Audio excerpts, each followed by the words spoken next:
The NHL and the NHLPA concluded another round of meetings here today in Toronto.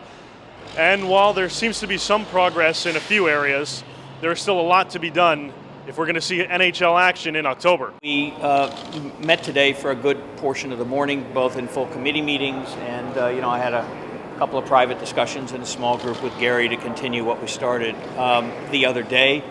The players completed the rest of their economic proposals, economic player contracting proposals more precisely. Whether or not we're talking about these contract or system issues, or we're talking about revenue sharing, it's clear that we're at a point that it's going to be very difficult to move this process along until we deal with the fundamental economic issues, and certainly as it relates to the fundamental economic issue, we are far apart, both in terms of magnitude and structure. The owner of your business would want to lower your salaries just as much as the owner of my business wants to lower mine. I mean, that's just, every owner of any business would like to do that, and that's, I guess there's a case for that. But there's other areas where we feel that revenue is being made and that can be distributed, and I think if we evolve the revenue sharing plan like we proposed, that can add to rising franchise values and a healthier league overall. According to some people close to the situation, there appears to be a little bit more progress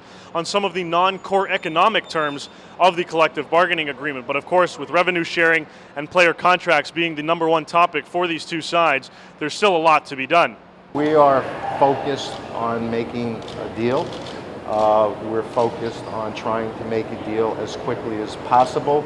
There isn't anything else we're doing right now. We've listened to what they have had to say. That's why the players made the proposal that they did. And we'll go from there. It seems the two sides are still very optimistic that a deal can be done before September 15th, before the current CBA expires. But it seems like that optimism could quickly turn to pessimism if the two sides remain far apart this time next week.